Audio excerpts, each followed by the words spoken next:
Hi friends, blueberries கிச்சனில் இன்றைக்கி நம்ம பார்க்க போகிறது பாலை வச்சுட்டு சிம்பிளான ஒரு ஸ்வீட் ரெசிபி தாங்க.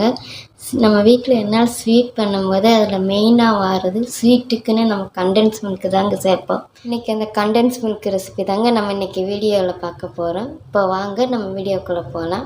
கண்டென்ஸ் மில்க் பண்ணுறதுக்கு நான் 1/2 லிட்டர் பால் எடுத்து வச்சுருக்கேங்க. சீனி தேவையான அளவை எடுத்து வச்சுருக்கேன். இப்போ வாங்க நம்ம மில்க் மேட் பண்ணிக்கிறோம். மில்க் மேடு பண்ணுறதுக்கு என்னால் நான்ஸ்டிக்கு பாத்திரமோ இல்லை என்னால் அடி கனமான பாத்திரமோ இருந்தால் எடுத்துக்கோங்க. இந்த மாதிரி நான்ஸ்டிக்கு பாத்திரம் எடுத்தோன்னா கிண்டுறதுக்கு ஈஸியாக இருக்குங்க. அடி பிடிக்காமலும் இருக்கும். அதுக்கு தான் நான் சொன்னது. இந்த மாதிரி நான்ஸ்டிக்கு பாத்திரம் எடுக்கும்போது சைடில் ஒட்டி இருக்கிற ஓரங்களை நமக்கு எடுத்து விடுறதுக்கு ஈஸியாக இருக்கும். அடி பிடிக்காமையும் இருக்கும். அதுக்கு தான் நான் சொன்னது. நான் 1/2 லிட்டர் பால் எடுத்துருக்கேங்க. இப்போ சேர்த்துக்கிறதுல கெட்டியான பால் தான் நான் எடுத்திருக்கேன். இப்போ கொஞ்சம் லைட்டாக சூடாகி வரட்டுங்க. பாருங்கள் ஃப்ரெண்ட்ஸ், இப்போ பால் கொஞ்சம் சூடாகி வந்திருக்கு. இல்லை நான் இப்போ சீனியை சேர்த்துக்கிறேன்.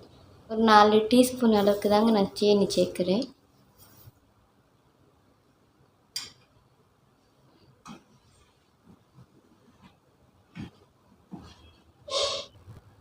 பாருங்கள் ஃப்ரெண்ட்ஸ், பால் இப்போ நல்லா கொதிக்குது, பொங்கி வருதுங்க. சைடில் ஒட்டி இருக்கிற ஏடையெல்லாம் எடுத்து நம்ம உள்ளக்க எடுத்து விட்டுக்கிட்டே இருக்கணுங்க.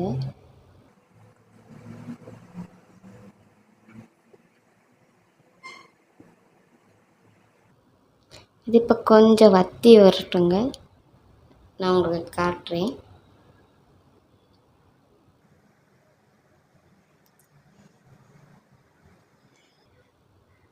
நம்ம கிண்ட இந்த சைட்லெல்லாம் போய் ஆடையாக நிற்குங்க. அதை நம்ம மறுபடியும் இப்படியே எடுத்து விட்டுக்கிட்டே இருக்கணுங்க.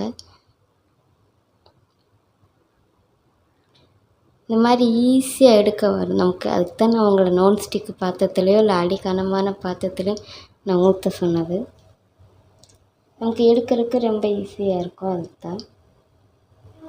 பாருங்கள் ஃப்ரெண்ட்ஸ், நம்ம ஊற்றின பாலெல்லாம் வற்றி நல்லா திக்னஸ் கன்சிஸ்டன்சிக்கு வந்திருக்கு. இப்போ அடுப்பை அமுத்திக்கிறேன். இது ஆற நம்மளோட மில்க் மேட் கன்சிஸ்டன்சிக்கு வந்துடும். இப்போ இதை ஆறட்டுங்க. ஆறவும் நான் உங்களுக்கு காட்டுறேன்.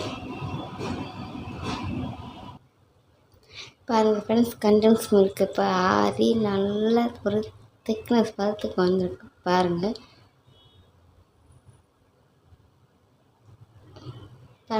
அப்படி வரைக்கும்போது ஸ்லோவாக வருதுங்களாங்க. அப்போ அந்தளவுக்கு கொஞ்சம் திக்னஸாக இருக்குங்க. இதுதாங்க கண்டென்ஸ் மில்க்குக்கான கன்சிஸ்டன்சி. பாருங்கள் ஃப்ரெண்ட்ஸ், இன்றைக்கி நம்ம வீட்டிலே எப்படி சுலபமாக கண்டென்ஸ் மில்க்கு செய்யலாங்கிற வீடியோ தாங்க நீங்கள் இன்றைக்கி பார்த்துருக்கீங்க. கடையில் வாங்குகிற அதே சுவையில் அதே டேஸ்ட்டில் தாங்க இன்றைக்கி நம்ம கண்டென்ஸ் மில்க்கு பார்த்துருக்கோம். நீங்கள் இது போல் ட்ரை பண்ணி பாருங்கள். ட்ரை பண்ணி பார்த்துட்டு இந்த வீடியோ பிடிச்சிருந்துச்சுன்னா மறக்காமல் ப்ளூபெரிஸ் கிச்சனை சப்ஸ்கிரைப் பண்ணிக்கோங்க. தேங்க்யூ.